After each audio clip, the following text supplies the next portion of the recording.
أي واحد فينا لازم يعرف بأننا كلنا كامل كيما رانا، احنا قاعدين هكذا نصحوا فيكم وانتم ما تسمعوا فينا، ولا أي إنسان يصلي بك، إنسان تسمعوا يأذن، إنسان يقرأ القرآن، يحفظ كلام الله، أي إنسان عالم يفتي معرض للخطر، معرض للخطأ، معرض للذنب، معرض للخطيئة والسيئة. كل واحد فينا ما دامك إنسان عطاك ربي شهوة، مهما تبلغ من درجات الإيمان والتقوى، ومهما يكونوا أصحابك ناس ملاح، مهما تكون تصلي تفعل أي حاجة، تقدر تغلط في أي لحظة. يوسف عليه السلام ماذا قال عندما تعرض لفتنة من امرأة العزيز ومن معها؟ وش قال؟ ربي إلا تصرف عني كيدهن أصب إليهن. يعني كاين واحد هو يسلكك، هو الله، لو كان ما يسلككش من المعصية والله الذي لا إله غيره، غير تغرق في بئر من الشهوات ما يخرجك منها إلا الله سبحانه وتعالى. إذن إحنا كلنا ذو خطأ، وكل واحد فينا يقدر يدير ذنوب كبيرة تغضب رب العالمين. بصح الحاجة اللي شابة كامل في ديننا، الحاجة المليحة في ديننا والتي تثلج الصدر وترفع من المعنويات، هي أن ديننا، تخيلوا إخواني الكرام، دين يقبل التوبة. ربنا سبحانه وتعالى يقبل التوبة. عباك وش قال؟ وهو الذي يقبل التوبة عن عباده. ربي قال هذا، وقال إن الله يغفر الذنوب جميعا. الآن هذه هي النقطة المهمة، ألا نقنط من رحمة الله. عباكم وش هو السبب اللي يخلي كل واحد فينا يتمادى في المعصية؟ القنوط من رحمة الله. يقول لك أنا خلاص درت ذنوب، هذه الذنوب سخط علي الله، ما كاش كيفاش نرجع له، ما كاش، هذه لا توجد. شفت الكلمة هذه؟ ما عندناش احنا في ديننا هذه الكلمة، لا توجد في القاموس تاعنا. كاين حاجة ربي قال لنا قل يا عبادي الذين أسرفوا على أنفسهم لا تقنطوا من رحمة الله. ومن بعد وش قال ربي عز وجل؟ إن الله يغفر الذنوب جميعا. شفت كلمة إن الله يغفر الذنوب جميعا؟ هذه هي تعريف كلمة التواب اللي وردت في القرآن أكثر من 11 مرة. شفت التواب اسم من أسماء الله. تقدر أنت يزيد عندك ولد تسميه عبد التواب. التواب الله سبحانه وتعالى من أسمائه التواب. شوف كلمة التواب على وزن فعال، معناتها كثير توبة، يعني يغفر الذنوب جميعا. شفت هذيك إن الله يغفر الذنوب جميعا. لو كان يقول لك ما معنى كلمة التواب، ما معنى اسم الله التواب؟ قل لهم التواب هو الذي يغفر الذنوب جميعا. وش معنى جميعا؟ وش معنى جميعا؟ زوج أنواع، كما وعددا، أو كما ونوعا. يعني مهما كانت الذنوب تاعك كبيرة نوعيتها، مهما كانت ومهما كان العدد تاعك. يعني تقول أنت مثل زبد البحر، مثل زبد البحر. يا ابن آدم لو أتيتني أو لو كانت ذنوبك مثل الأرض خطايا أو ملء الأرض خطايا ثم أتيتني فاستغفرتني غفرت لك ولا أبالي. شوف هنايا ربي سبحانه وتعالى يغفر الذنوب ولو بلغت عنان السماء كما قال الله سبحانه وتعالى في الحديث القدسي.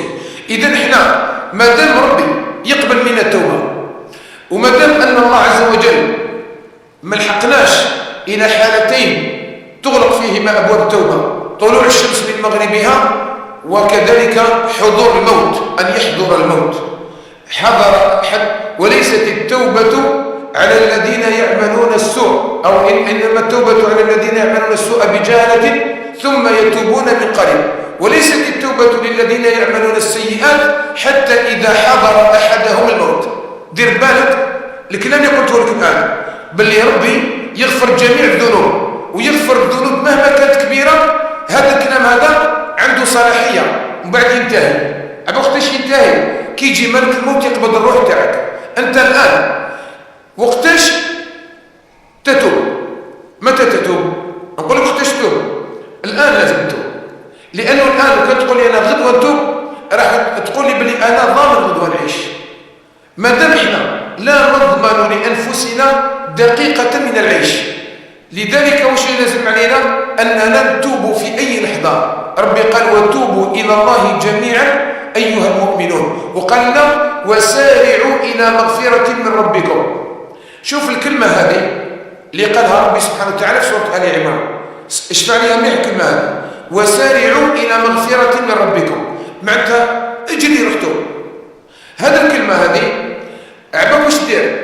هذه تنحينا العقلية تاع أسنا دوك نكمل، أسنا دوك كي نطلع الجامعة أسنا كي ندبر خدمته، كي نتزوج انتو، أسنا ندير هذيك انتو، نخرج تقاعد انتو، أسنا كي ندخل دراهم كبار وندير حجة ومن بعد انتو.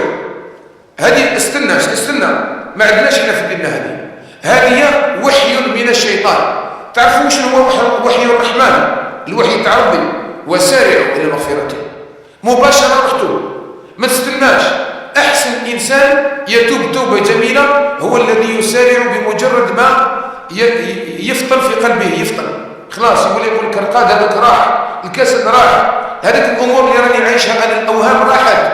الان يولي الانسان يعيش في جديه ويعيش في واقعيه في حياته، يتوب الى الله. اذا هذه هي الوصيه الاولى، الا نقنط من رحمه الله تبارك وتعالى. الشيء الثاني اخواني الكرام هو اننا ندعو الله. شفت الدعاء اهم حاجه في حياه الانسان. احنا في حياتنا اليوميه عايشين بالدعاء، وكل يوم في كل ركعه نقول اهدنا الصراط المستقيم. والنبي صلى الله عليه وسلم كان من دعائه وش كان يقول؟ اللهم اهدني فيمن هديت، وكان يقول اللهم اهدي قلبي والهمني رشدي، علمها العلي بن ابي طالب، الهمني رشدي.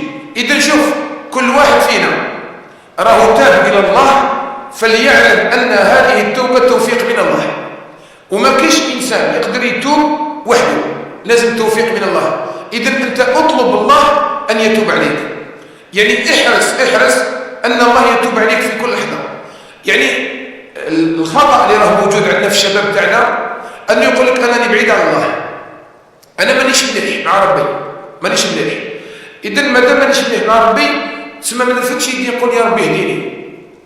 ليه من الدعاء هذا للناس اللي في الجامعه؟ لا انت تاني كي تكون سكران، انت تاني كي تكون في طريق الهاويه تدعو الله، ادعو الله يهديك. ادعي الله عز وجل وقل يا ربي اهديني الى سواء السبيل، اهديني فيمن هديت، اهديني الصراط المستقيم، الهمني رشدي واهدي قلبي. هذه كلمه مهمه. الرسول عليه الصلاه والسلام جاء عنده انسان شاب، وهذا الشاب مثل الشباب، قلبه يمتلئ شهوه، عنده شهوه ونفسه تحثه على الشهوه.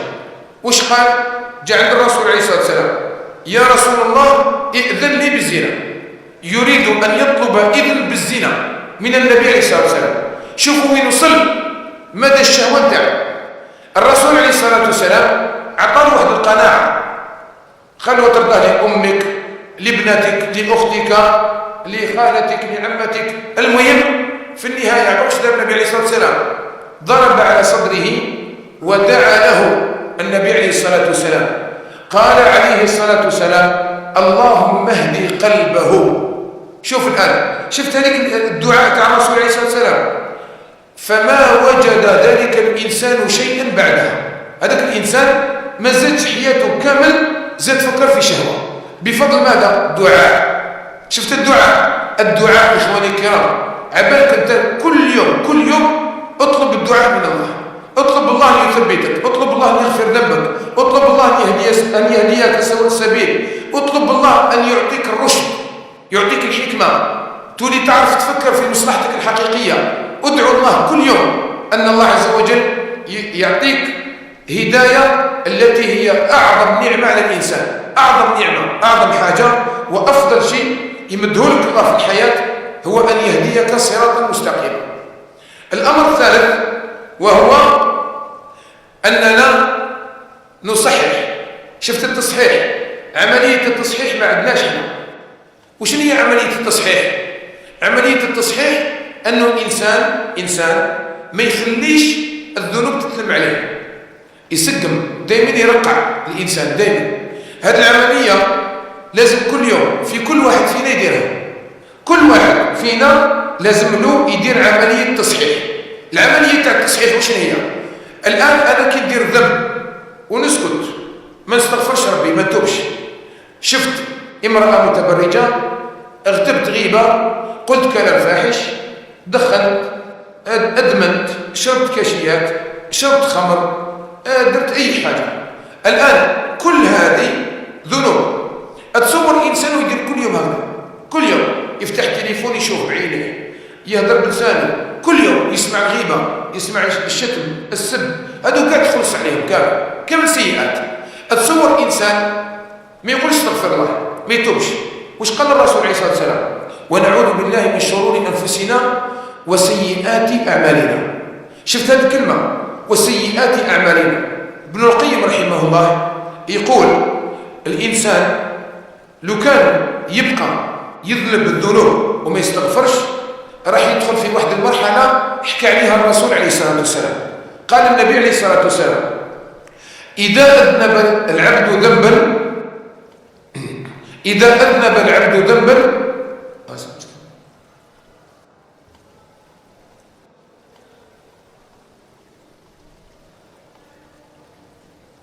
بصح الله يبارك الحصة، حس كبير.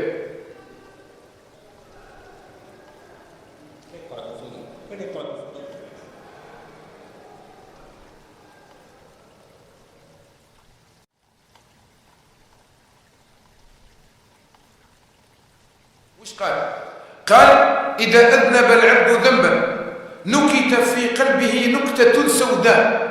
أتصور يولي الإنسان عنده نكتة سوداء في قلبه، معصية واحدة، ومن بعد هذاك الإنسان ما قالش استغفر الله، قعدت هذيك الخانة السوداء قعدت. يزيد وش يدير؟ يزيد يذنب بذنب آخر الثاني، تولي عنده زوج نقاط سوداء. التعامل مع قلبك لازم تدي مني الكلام هذا من عند الرسول عليه الصلاة والسلام باش تقدر تتعامل مع قلبك. أنت الذي ستوجه قلبك.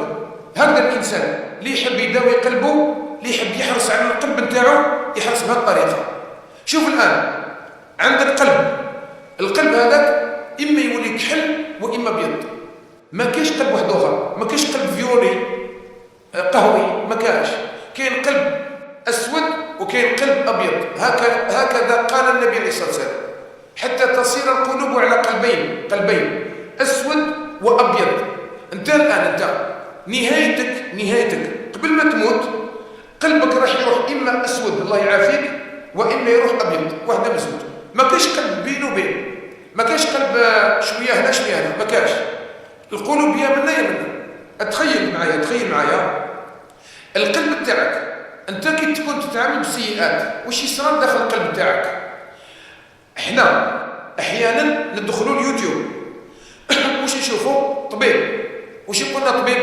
يقول لك على بالك كي تشرب الماء اروح تشوف نوريلك وش يصير داخل، كي تاكل هذه اروح نوريلك وش يصير لك لداخل. انت تروح تجري تشوف على بالك علاه؟ لانك عندك اهتمام بالصحه. انا الان نحكي لك نفس الحكايه في حاجه اهم من الصحه وهي الايمان تاعك. شوف الان قلبك وش يصير له كي دير المعصيه، وش يصير له؟ شوف الان النبي عليه الصلاه والسلام حكى لنا الان انا قاعد جلست امراه رميت عيني شفت نقطه سوداء ومن بعد ريحت لي زيكوتور الغناء نقطه سوداء ومن بعد كلام فاحش نقطه سوداء. تخيل هذوما كاع نقاط سوداء في النهار شحال يدير الانسان؟ ومن بعد نقلب التليفون عيني ودني كامل يتعصي نقطه سوداء. نقدر نقطه سوداء هذيك ما كيفاش بصبعك شد صبعك واش راك تبارطاجي واش راك دير جام. شفت دوك الناس انسان فاسد، امراه فاسده حابه تلم الناس تعري نفسها وتشطح للناس ومن بعدين يجي واحد يدير لها يكبس قلب جام اي حاجه يريد ان يعين هؤلاء الناس على الفساد. هذا كامل نقطه سوداء وانت كلمه استغفر الله ما قلتهاش. القلب يولي بسرعه يولي اسود.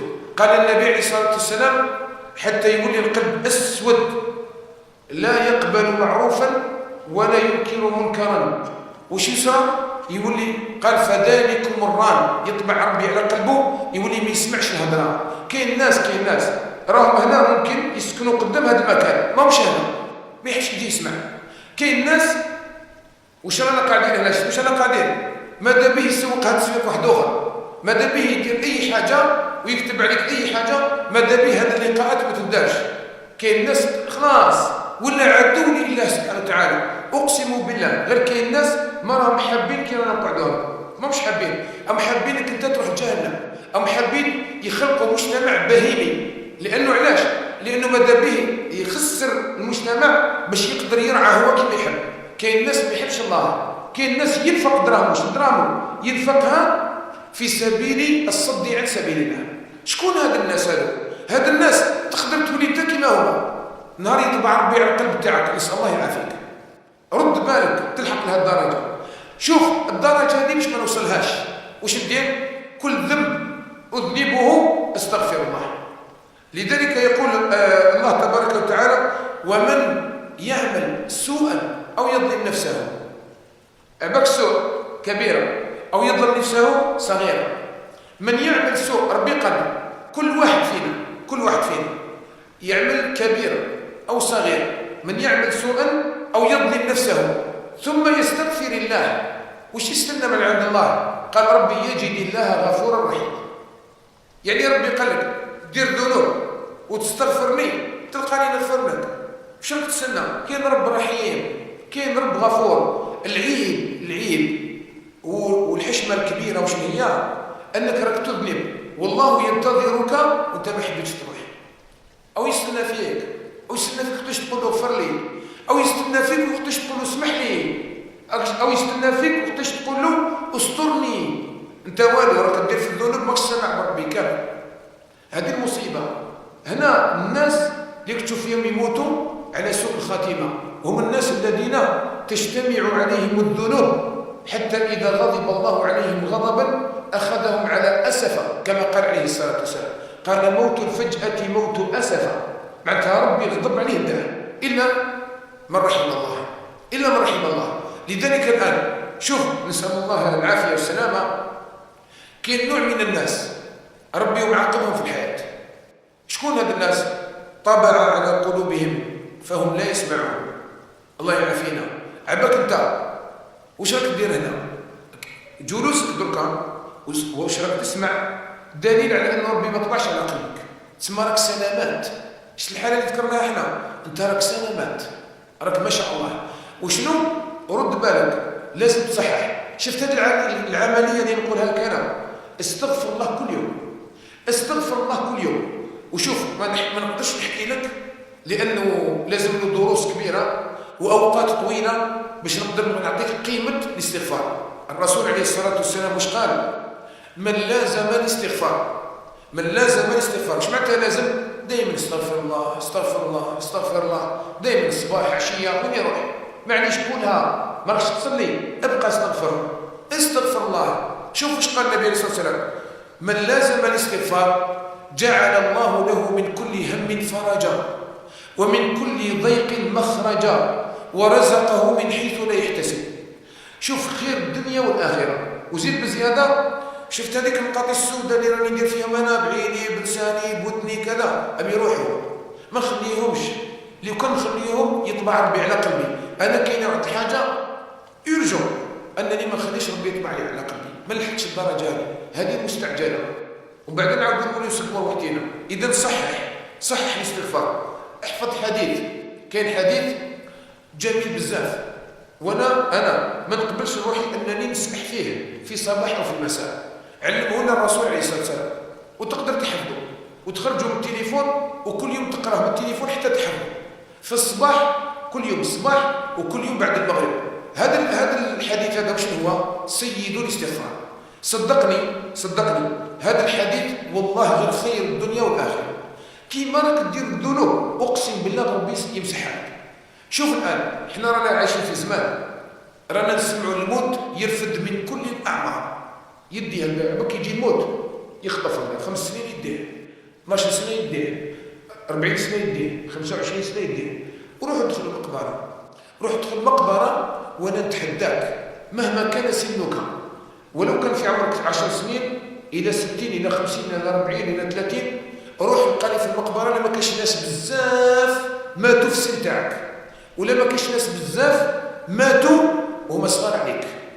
يعني الموت هذاك عنوان كي تقرا في المقبره وقتاش مات وقتاش مات وقتاش مات، هذيك رسالة من تلك اللافتات الموجودة في المقبرة إليك أنت، تقول لك بأن الموت لا يختار، لا ينتظر صغيرا حتى يكبر، ولا ينتظر صحيحا حتى يمرض، ولا ينتظر غائبا حتى يرجع.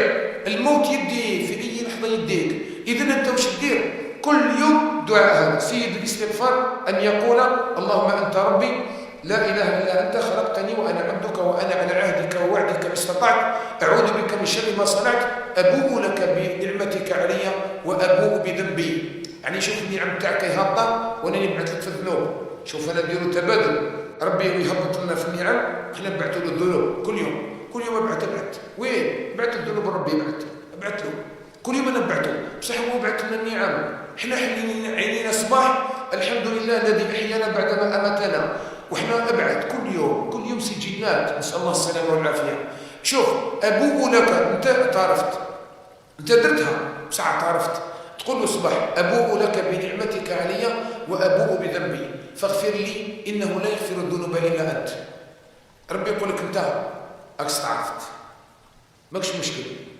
قال النبي عليه الصلاة والسلام من قاله حين يصبح فمات من يومه، يموت في ذاك النهار، الحديث صحيح البخاري ومسلم، يموت في هذاك النهار دخل الجنة.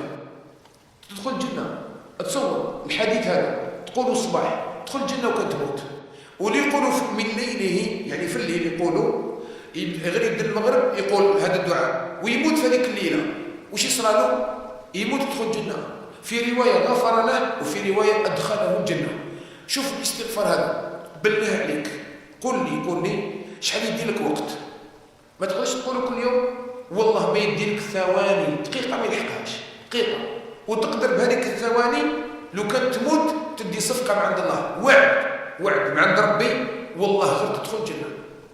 لأن الله زوال الدنيا كلها والكون كله من أن يخلف عند الله، من أن يخلف وعده.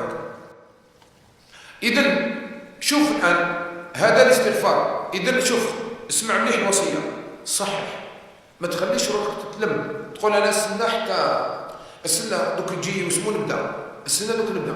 كل يوم كل دقيقه، اليوم غلط استغفر الله وتوب اليه.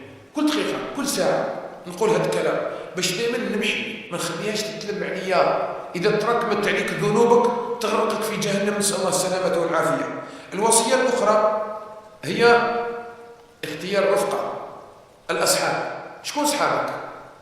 أنا أقول لك واحد حاجة، الرسول عليه الصلاة والسلام قال لنا كلمة دائما نقولوها الناس: المرء على دين خليله فلينظر أحدكم من يخالل. دوك أنت دينك وأخلاقك وتربيتك ومصيرك عند الله عباك وراهم وتقدر تشوفهم في صاحبك. أنت الآن اسأل نفسك، صحابك القراب عباك سمعت صحابك اللي تدور معاهم اللي راهم يأثروا عليك، هادو صحابك هما اللي يأثروا عليك، هادو الأصحاب هادو اللي يأثروا عليك. أعطيني كيفاش دايرين، يخافوا الله، لسانهم يذكر الله ولا كلام فاحش، الناس يحافظوا على أعراض الناس في القسرة ولا يجبدوا أي واحد، يجبدوا الناس رجال ونساء ويتكلموا على أي إنسان. هادو صحابك اللي كي تكونوا تقصروا عندهم حدود في الاحترام ولا ما عندهمش. هادو صحابك كي ينادي المنادي يروحوا ولا يقعدوا. هل هؤلاء من حزب الرحمن أم حزب الشيطان؟ أنت تفرز، أنا ما أقول لك والو، افرز روحك. ولذلك الرسول عليه الصلاة والسلام قال: المرء على دين خليله فلينظر أحدكم من يخالل. شوفوا الآن تقدر تقولي لا احنا ما شاء الله احنا جماعة صح ما نصلوش قدام بصح خاطينا حاجة كبيرة، وشنو بصح بعد على ربي ما تصلوش سما رايحين في حاجة شغل منا شوف تقدر تكون هكذاك بصح وشنو ما دامك بعيد على الله معناتها راك تحاد الله عز وجل. وتقدر تكون انسان دير الخير بصح ماشي انسان مؤمن حق الايمان.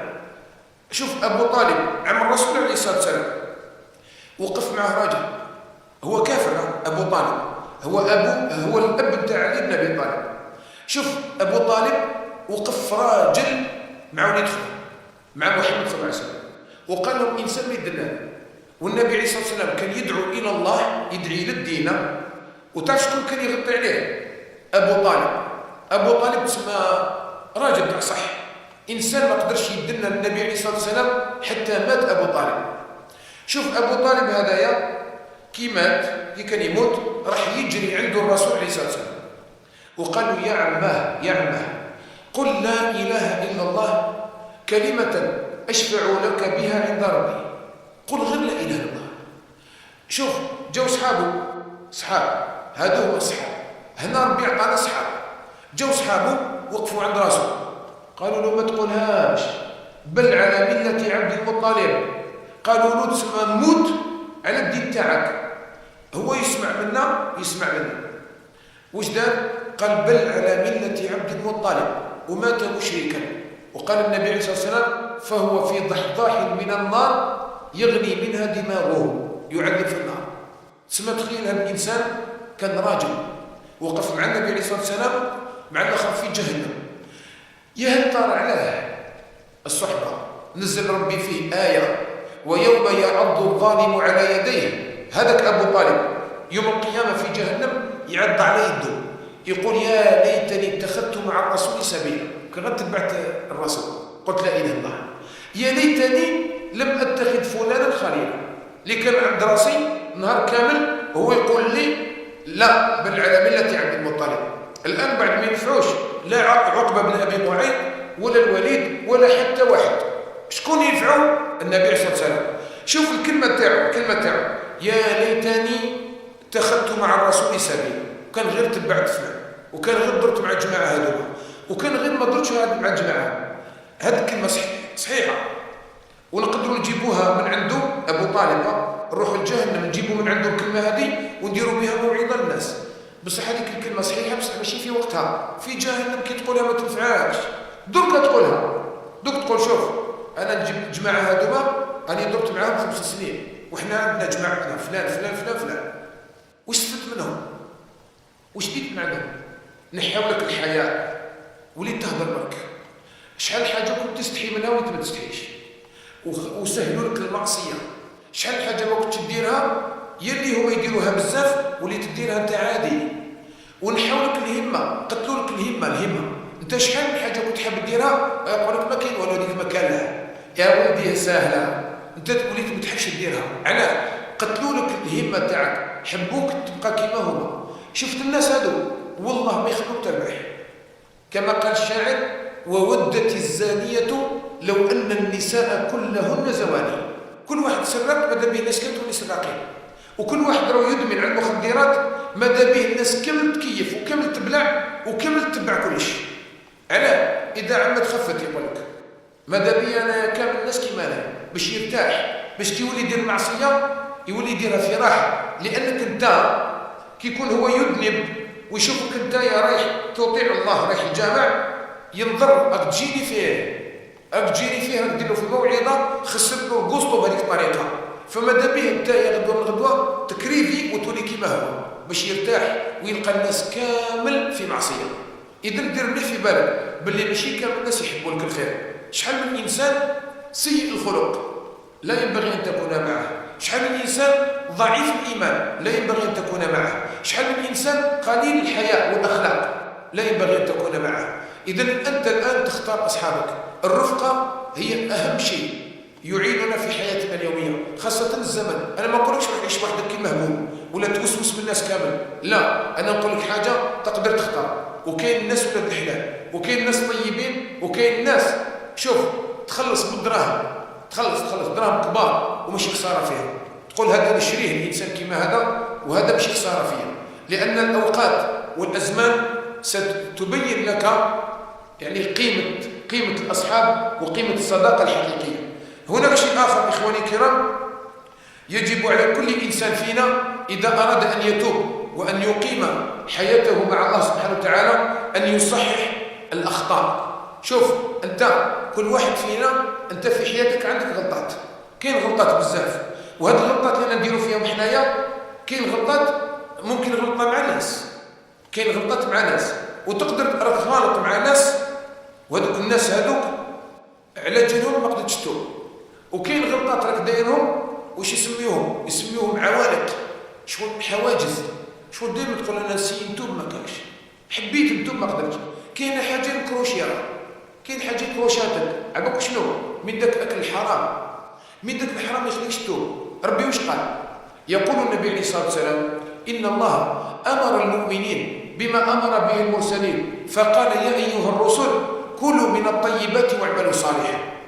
انا نقول لك واحد حاجه، والدينا الجيل اللي فات اللي رباونا ماشي علماء وما قراوش ما يعرفوا والو في الدين، بالعكس نقول لك كاين شحال من واحد من الناس الصالحين راهم دركا في السن تاعنا كيكبروا هما اللي يعلموا والديهم يصلوا، هما ولاو الدين لوالديهم.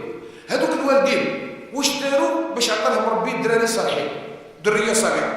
منين؟ وكلوهم الحلال وساكن. والدينا ما علمونا والو، ما قالولناش روح نقريك، ما قراوش، بصح وكلونا الحلال. نسال الله يصلحنا ويصلحكم جميعا. شوف كي تاكل الحلال تعيش على الطريق المستقيم، ربي يصلحك. كلوا من الطيبات، كلوا من الحلال واعملوا صالحا. ما يقدرش الانسان يكون صالح وهو ياكل في الحرام، لان النبي عليه الصلاه والسلام واش قال؟ ما من بدن نبت من سحت ياكل في الحرام الا والنار اولى به. واحد ياكل في الحرام ما يقدرش يروح يتوب. اذا التوبه تاعك انت احيانا تتعلق بماذا؟ راك تاكل في الحرام ما تقدرش تتوب. شوف الان كاين واحد النوع من الناس، كاين بزاف ناس ياكلوا الحرام، كاين رشوه، سراق، بيع مخدرات، الربا. وكاين نوع من الناس يعيطوا لهم يزيسكو المحتال، ياخذها بامانه، يسرقك بامانه، يعني يسكن لك الامان ويدير لك دراهمك. العلماء واش يقولوا؟ غالب هؤلاء الناس لا يتوبون، نسال الله السلامه والعافيه. غالب الناس لا يتوبون. على بالك على دعا عليه محمد صلى الله عليه وسلم، قال من اخذ اموال الناس يريد اتلافها اتلفه الله. دعا عليه الرسول عليه الصلاه والسلام. يعني انت كي تكون رايح تسلف، كي تكون رايح تشارك انسان نيتك راح تضربه، تقول دوك ندير له هذه في هذه منا وبعد السلام عليكم وبعد الكود ونخرجوا من الجهه اللي من هنا. انت هذيك الطريقه نيتك كي تجي تتسلف ما تردش، نيتك نهار كنت راح تشارك السيد هذا ما تردش. اذا الان النيه يريد اتلافها، كي كنت راح تديها كنت حاب تديها. قال النبي عليه الصلاه والسلام اتلفه الله. شفت عوائق التوبه من داك شحال من حاجات دايرها ما تتوبش. لازم انت تبطل العاده هذه باش تتوب، لازم تبطل اكل الحرام باش تتوب. لذلك اكل الحرام مظالم الناس. شوف شحال من انسان راه يظلم في الناس، هذاك الظلم هذاك عباك. كاين ناس يرفد عليك يدو، كاين ناس انت ترقد في الليل وهو يبات يبكي ربي يقول فلان ظلمني، فلان ظلمني انتقم لي الله. كاين ناس يجي يلقى السياره تاعو مكسره، كسرت له نتايا باب كومبلي ولا كسرت له كامل السياره باش ديت له حاجه صغيره، بوست ولا عفسه ولا تليفون ولا شارجور ولا اي حاجه، وبعدها تروح تبيعها بابخس الاثمان. وبعد يجي هو وش يدير؟ يقول لك انا خسروني سياره نعاود هذا كامل والسياره طيح قيمتها، ومن بعد باش يبدا لي حاجه صغيره من تحتها. حسبنا الله ونعم الوكيل. يقول لك يقولها على بالك، كل واحد راح تسرق يقولها، يقول لك الله ياكلهم بالدواء ان شاء الله وما يلحقش. تخيل واحد يقول عليك هذا الكلام، هو هذاك الانسان الدعوه تاعو مقبوله ولا مش مقبوله؟ انا نقول لك حاجه، والله يكون كافر والله غير يقبلها ربي التوبه تاعو الدعوه تاعو. نقول لك علاه ربي قال النبي عليه الصلاه والسلام ان الله يرفع دعوه المظلوم ولو كان كافرا، يرفعها فوق السحاب ثم يقول وعزتي وجلالي لأنصرنك ولو بعد حين. ربي يقول باللي هذاك المظلوم ولو كان كافر ويدعي عليك، دير في بالك باللي ربي راح ينتقم لك او ينتقم له منك انت. نسال الله يعافيك. الظلم ظلمات، ومن اعظم الظلم والديك اللي تجري فيهم وامك اللي راك تبكي فيها، والامهات انا راني نحكي لهم على الشيخ فليسي. الامهات اللي راهي تبكي، الامهات اللي راهي تئن، وهذه لازم لهم كلمه مليحه. الامهات التي تئن بالليل، الام اللي راهي تسنى وليدها وتقول لك انا من نهار ولا تعلمني هاد الكاشيات وليت ما ناكلش، من نهار تعلمني هاد العاده ولا يسهر، كي تسهر انت كي تسهر برا 3 تاع الليل ما على بالكش وراك دير في امور وتدور مع ناس مشبوهين. نسالك سؤال، امك ترقد؟ امك القلب تاعها يسمح لها ترقد؟ ما راهيش ترقد. انت مرض، تسمى انت عندك واش معناتها؟ انت مرض طير النعاس على امه.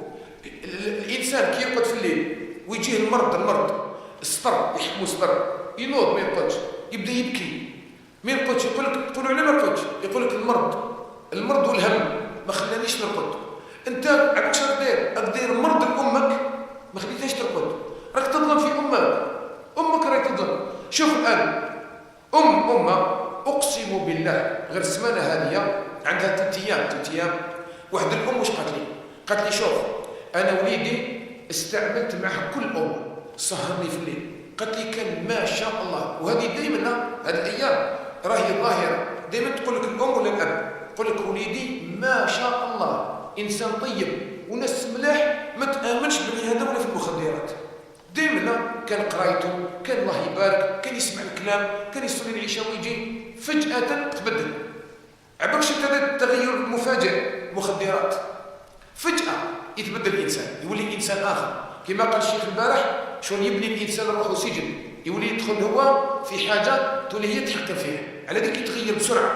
الام هذيك من اول حبه تناولتها انت امك ما رقدتش، انت راك تحقر راك تحقر في حنينه. هذيك الام هذيك ما عندهاش مسكينه عليك قوه، دائما تعمل معك بالحنانه، وانت سرقتها وسكتت، ونحيت لها وسكتت، وراحت طلبت الزوج تاعها وعطات لك وسكتت، وجريتها في الاحباس وسكتت، وسهرتها كم يوم وسكتت. هذا ظلم، راك تظلم في والديك. الوالدين هذوما اللي نورمالمون انت مهنيهم، الاصل انك كي تكبر تفرحهم. واش درت انت الان؟ بكيتهم وزرعت في قلوبهم الهم على كبار سنك انت وعلى كبار سنهم هم. الظلم في الوالدين، قال النبي عليه الصلاه والسلام رضا الله في رضا الوالد وسخط الله في سخط الوالد. بابك واش راضي عليك؟ يقول لك انا هذا طيح لي وجهي.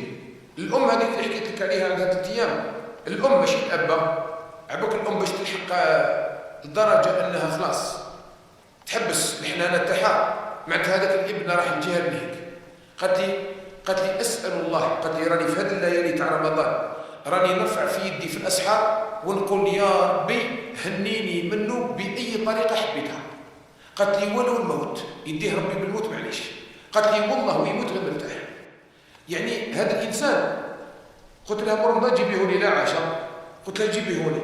حبيت نطرح له سؤال، نقول له انا ما ننصحكش، ما حش نقدمك نصيحه، حبيت نقول له اعطيني قلبك، حبيت نضرب طلع داخل قلبك نشوف انت واش راك داير لامك باش هي تدعي عليك يماك الحنينه باش تموت. عباك وراكم رايحين درجه نسال الله السلامه والعافيه، ومن بعد هو كيشوف يما حنينه كما يقولوا حنايا راه دار الاهتمام، اي تبكي عليا، عندي اللي يبكي عليا، عندي وحده سهرانه اي تبكي عليا، يما شغل رجله شغل فرحان، راه جاب الاهتمام، يما هي تبكي عليه، مش بطوله مش رجوله. يعني كاين امور اياك والظلم، الظلم ظلمات يوم القيامه. شوف الناس اللي راهي تنتهك اعراض الناس اللي راهي بالتجار. قال النبي عليه الصلاه والسلام في معنى الحديث من اعظم الظلم ومن اسوأ الذنب عند الله ان تزني بحليله جارك. شوف شحال من جار راهو الان لا يأمن بوائقه، لا يأمن بوائق جاره. شحال من انسان. قال النبي عليه الصلاه والسلام والله لا يؤمن من لا يأمن جاره بوائقه. شغل انا اللي خايف منك، ماكش مؤمن، انا اللي خايف منك، انت قاعد في الحومه انا اللي غايب وبنتي جايز عليك وانت تشوف، سماني خايف على داري منك انت. سما انت ماشي مؤمن، وكان جيت مؤمن ما نخافش منك انا، كان جيت مؤمن انا نغيب ونكون عندي جار، كان جيت مؤمن. اذا اتق الله ورد بالك من الظلم ما يخليكش تتوب. الظلم ظلمات، تحلل من المظالم مادام قادر راك قادر تتحلل. الان علاش رانا كي نشوفوا الناس يموتوا يجي يقول لك الناس انا هذيك النهار نغسل في واحد عندها سنوات غسل في واحد، جاء إنسان قال لي اسمح لي ندخل. وين تدخل؟ قلت له قال لي ندخل عند الميت. علاه؟ قال لي والله راهم أذنوني درهم. فتحنا له دخل، حاكم الميت يسلم عليه، اسمح لي اسمح لي اسمح لي. تو ما يسمعكش. كون قلت له كي كان حي ما يسمعكش دركا. قال لي ظلمته بزاف، خلاص راح تغلق الملف، دركا رانا حيين، دركا استحل من الناس، تحلل منهم، دركا ماشي عيب تروح عند الانسان تقول اسمح لي في يوم من الايام غلطت معك، بالك ربي سبحانه وتعالى وشاد لي التوبه على جالك انت، اسمح لي اي حاجه دوك نقدر نديرها معك. الرسول عليه الصلاه والسلام قبل ما يموت واش دار؟ ياك النبي عليه الصلاه والسلام تتصور انه يظلم الناس، النبي عليه الصلاه والسلام يقدر يظلم الناس ما يظلمش، ودعا الله وقال اللهم ما من احد سببته يعني باش ما تسبوش كيما سبتنا، يعني ممكن هدرت معه بطريقه مش مليحه، ممكن كنت عيان، ممكن كذا، ممكن خشنت معه، ايما احد سببته فاجعل ذلك كفاره لذنوبه. الرسول عليه الصلاه والسلام تحلل من جميع الناس، قالوا اي انسان عنده معايا حاجه انا هنا. الرسول عليه الصلاه والسلام تحلل مش مشكله. الوصيه الاخيره التي اوصي بها اخواني الكرام هي وصيه، انا شفتوا في التسجيل واحد ما يكتب لي كاين وقت خلاص انا فهمته اني فهموا الشباب نتاعو كاع خلاص انا خفت. الوصيه الاخيره اخواني الكرام الصلاه. مات حبيبنا صلى الله عليه وسلم وهو على الفراش ويقول للناس الصلاه وما ملكت ايمانكم. الصلاه اخواني الكرام احسن شيء يحافظ عليه الانسان. عباك واش معناتها الصلاه؟ ماشي حركات، الصلاه ماشي هكا، ماشي طلع وهبط، لا الصلاه هي صله بينك وبين الله. الصلاه ولو اذنبت ولو ما زلت تشرب الخمر صلي ولا تقرب الصلاه وانت سكران، ولكن ربي عز وجل بهذيك الصلاه تحبس الخمر، تولي تستحي من الله. الصلاه تمحو الذنوب. النبي عليه الصلاه والسلام يقول تحترقون فاذا صليتم الظهر اطفاتها، يعني احنا رانا نديروا في ذنوب راح تحرقنا في جهنم، ومن بعد كي نجوا تحرقوا بجهنم نصلوا الظهر نطفاو. علاه؟ كي يركع الانسان تتحاث الذنوب تاعو، تطيح الذنوب كامل. لاننا احنا كي نجوا المسجد نصلوا نجيبوا معنا الذنوب تاعنا رافدينها فوق كتفنا، كي نركعوا الذنوب تطيح بصح ما تطيحش كامل. واش نديروا؟ نزيدوا نسجدوا، كي نسجدوا تطيح كامل. قال النبي عليه الصلاه والسلام فيرفع من السجود وليس عليه ذنب. تصور انت كي تسجد وتطلع تولي ما عندكش ذنوب، كي تكمل الصلاه يجيك واحد الشعور وهو واحد الخفه والسعاده، يقول لك منين الذنوب راحت. تخيل كل يوم راك تصلي 5 صلوات في اليوم والليله، تموت سيئه واحده ما تديهاش معك الجهنم، سيئه ما تديهاش معك عند الله سبحانه وتعالى. نقول لك علاه الرسول عليه الصلاه والسلام واش قال واش رايتم نهرا بباب احدكم. تصوروا انسان عنده سكنه قدام السكنه تاعو كاين نهر كل يوم يخرج يدوش 5 مرات في هذاك النهر. قالنا هل يبقى من وسخه شيء؟ قالوا له الصحابه ابدا. تخيل واحد 5 مرات في النهار والليل يدوش 5 مرات 5 مرات ويدوش، هل يبقى من درنه شيء؟ مستحيل. قال لهم كذلكم الصلوات ال5 كفارات لما بينهن.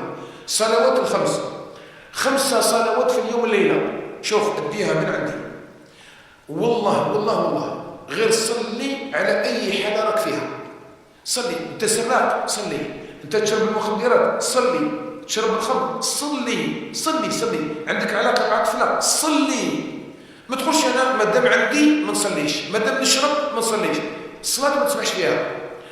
الرسول عليه الصلاه والسلام باش تعرف بلي الكلام هذا ماشي تاعي، النبي عليه الصلاه والسلام قالوا له يا رسول الله كاين واحد الانسان حيرنا كيما نقولوا احنا شغل يصلي ويدير هكذا ما جاتش، تقدر تصلي وديرها وبعد ذلك اللي ديرها تنحيها.